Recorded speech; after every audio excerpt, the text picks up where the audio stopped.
Yoga teachers, are you struggling to sequence an all levels yoga class? In this video, I'll be sharing with you my exact method for how I sequence an all levels yoga class. We'll literally be sequencing a class together. At the end of this video, you'll leave with a class you can teach.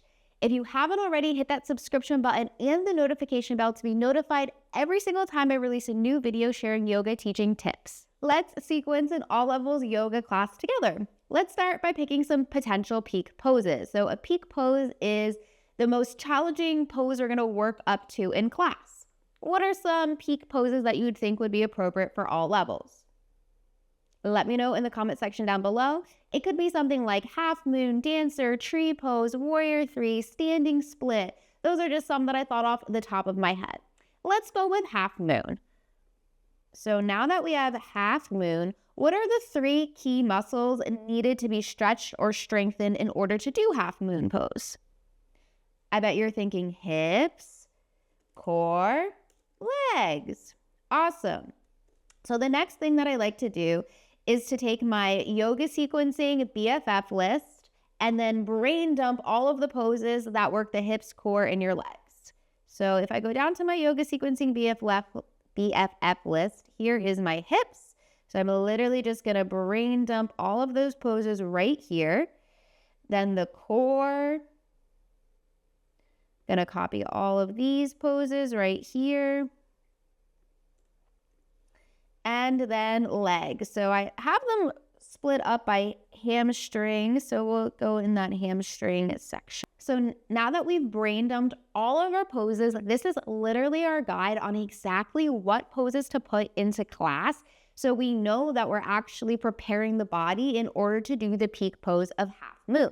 So for the warm-up, what goes in a warm-up? It's when you move the spine in the 6 directions, which is flexion and extension, or that cat-cow movement, twisting in both directions and side bending in both directions, while also strengthening or stretching a key muscle needed for a peak pose. So what I like to do is I like to go through that list of my brain dump and highlight any poses that would be appropriate to put into a warm-up pose. So let's do that together.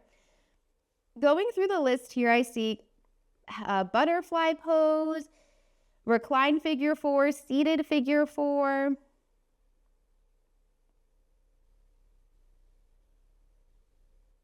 We've got knee to nose and tabletop. That can sometimes be good in a warm-up.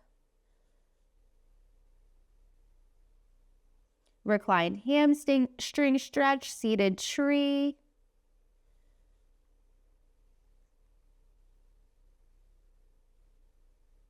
So those are our warm-up poses. So what I like to do is I like to write them down below and then put them together like a little puzzle and see if I can flow them together. So we've got seated tree, seated butterfly, seated figure 4,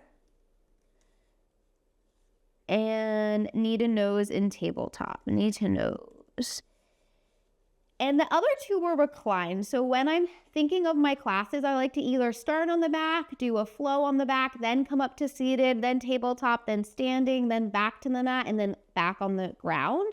I don't like to go like seated to the back to seated. So if we're going to start in seated, I like to do all my poses in seated, or if we're going to start reclined, I like to do a flow and reclined. So I hope that made sense. But we'll start this class seated. So since we're starting seated, I don't want to go back to the back to do reclined things. So those were our warm-up poses. So let's see if we can maybe flow these together while moving the spine in the 6 directions. So we have our seated tree, our butterfly pose, and then our seated figure 4. So let's see how we can put them together in a little flow. So let's start in seated tree here. We could do our cat-cow movement here. We could add a twist. We could twist in both directions. We could side bend. Okay, and then we could smoothly move into our butterfly pose and fold. From here, it is actually a really easy transition into our seated figure 4. We could add a little twist here, and this twist actually can kind of perfectly come into a side plank pose, and we could even practice maybe like a modified sugar cane variation of half moon by grabbing for the quad. And then we could lower back down to the seat. So that was super easy. So let's put that together. Seated tree, cat, cow, seated tree, twist, both directions, seated tree, side bend, both directions,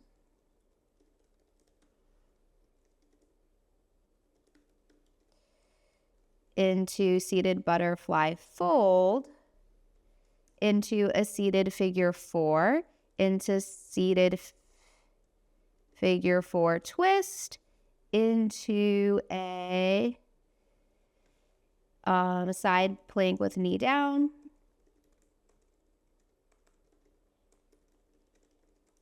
into an option to do a quad stretch, or that like sugar cane prep,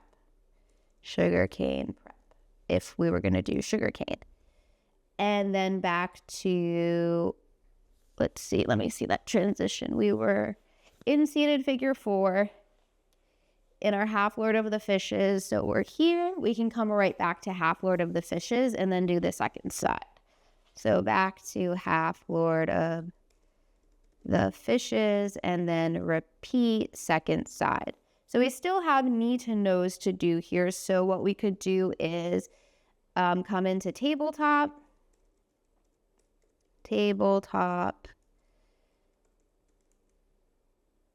I can't spell today, tabletop, and we could do some balancing table progressions. And if we wanted to do the variation of half moon with sugar cane, it seems like we're kind of prepping for that.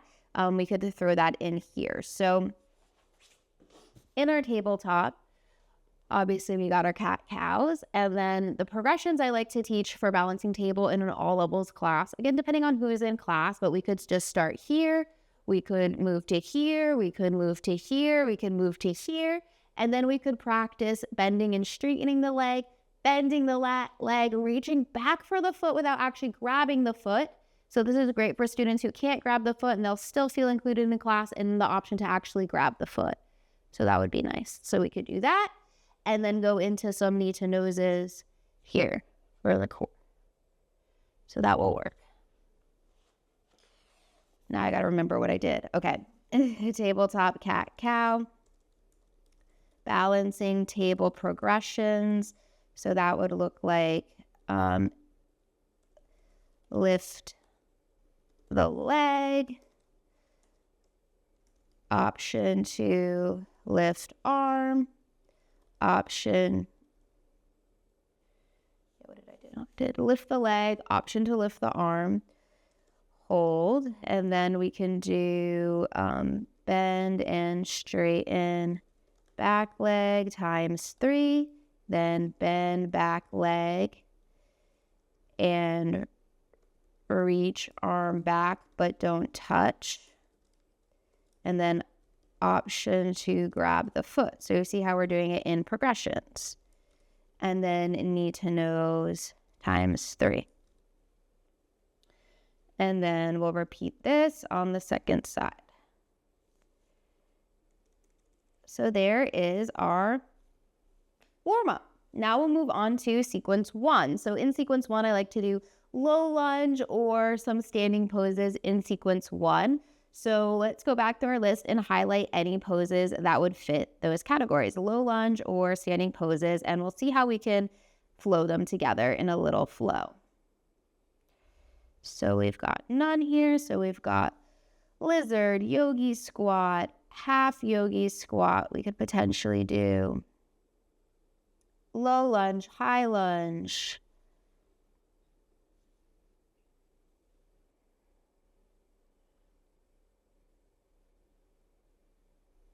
We already did balancing tabletop. We have knee to nose and plank and downward dog. Plank pose, side plank, forearm plank. Pyramid.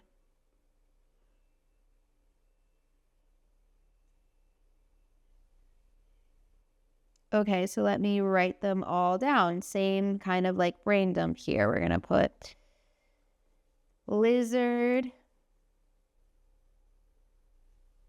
yogi squat, half yogi squat, low lunge, lizard, yogi squat, half yogi squat, low lunge, high lunge,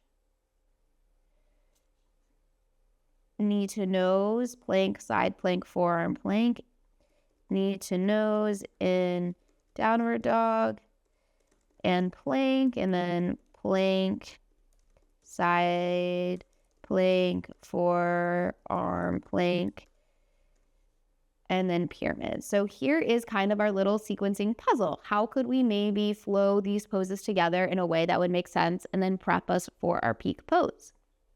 So I see that we got side plank, and this is really good because we already actually have done side plank in the warm-up sequence. So maybe we'll start here in a side plank, and then we can do some side plank crunches.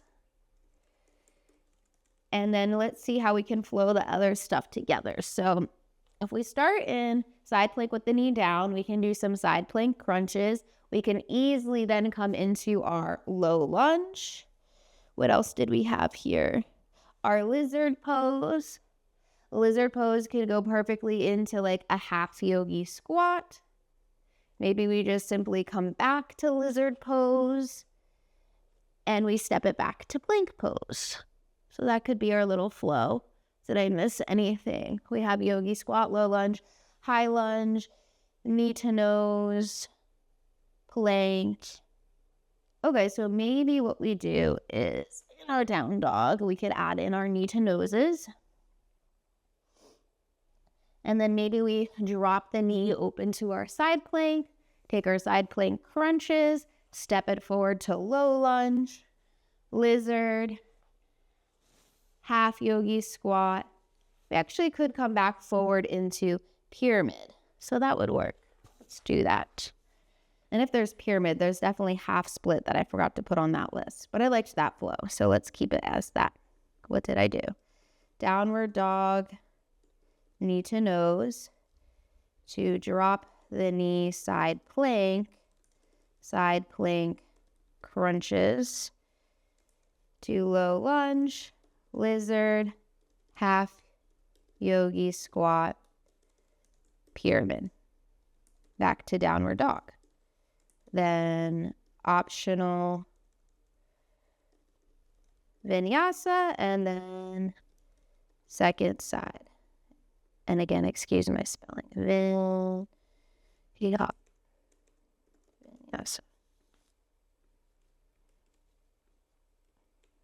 Okay, and then we move into sun salutation. So it can be fun in sun salutations to sometimes do a creative variation of sun salutation. Let's see. So we're moving into half moon here, working the hips, the core, the hamstrings. Maybe as we're moving through the sun salutation, we could lower all the way down to the belly, do sphinx, and do like sphinx half frog. So that might be a fun variation to add in like some hip stuff. Yeah, so let's do that. So that would look like mountain pose, arms reach up, forward fold, half lift, forward half lift, plank, chaturanga, lower to belly, sphinx, sphinx half frog, sphinx half frog, second side. We could go back to plank, then downward dog. So I'll show you what I mean. So it would look like this.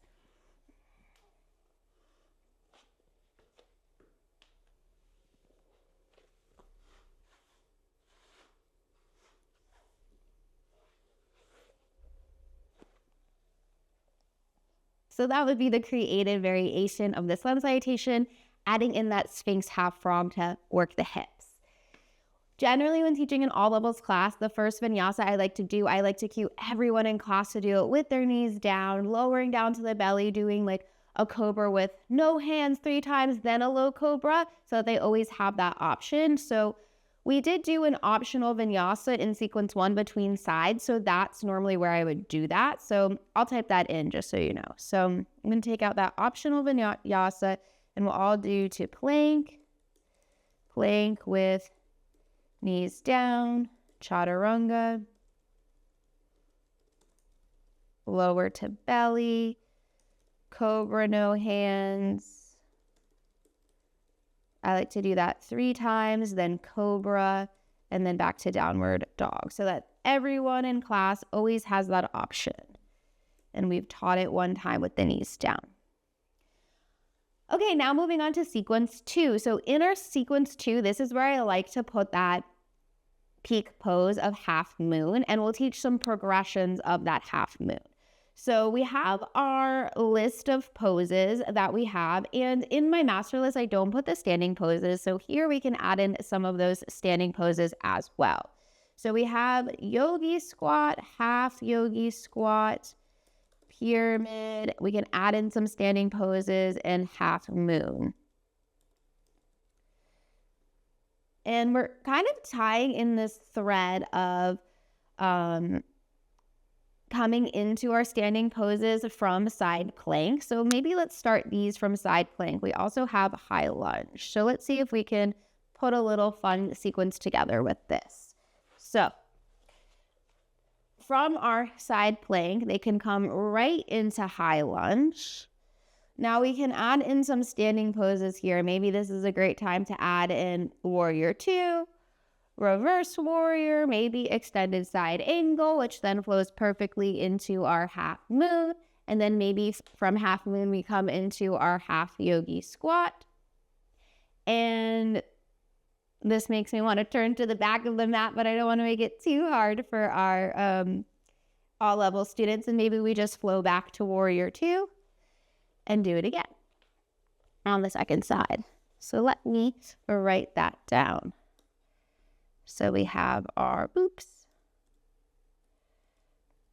We're going to do side plank to high lunge to warrior 2 to reverse warrior to extended side angle to half moon to half yogi squat, back to warrior 2, back to downward dog, and then repeat. Do optional vinyasa, repeat on the second side. Let's talk about some progressions we could do for the half moon. So grab your yoga block and hop on your mat with me. So in our half moon, we've been working up to kind of this sugarcane variation, and how might I actually teach this in an all levels class, right? So I'd teach everyone to do half moon with the block first, and then have everyone bend the top leg. We could just practice bending and straightening here in half moon. Then have the option to reach back, even if the foot can't touch the hand can't touch the foot, and then the option to grab. So those would be my progressions. Option 1, option 2, option 3, option 4. So 4 progressions here. So there is our sequence 2, and this is really cool because we come into that sequence 2 from our side plank, and since you've already taught how to do this with the knee down, the students will already have that option. So when you're teaching this, right, sequence 1, we taught this, right, and sequence 2, we're progressing and we're teaching this. So since you've already taught them how to do it with the knee down, that is now an option for them to do as well. So now we're moving on to the cool down. So then I like to highlight the cool down poses and then do that same thing, see how I can kind of puzzle piece them together. So back to our master list here. And we're just going to highlight all of the poses that would be appropriate to do in a cool down.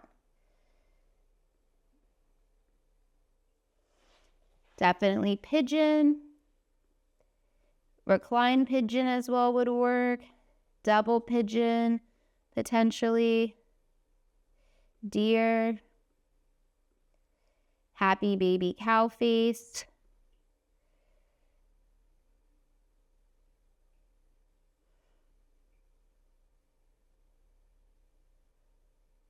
Reclined hamstring stretch, seated tree. Seated forward fold. I see I copied this twice here. That's okay. So here's our list. We'll do the same exact thing. We'll put it here. Pigeon, double pigeon, recline pigeon, deer. What else did we have? Happy baby cow face. Oops.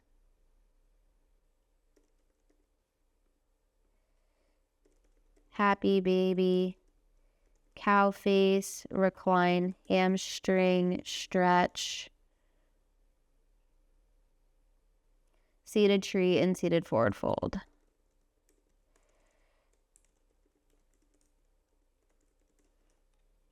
So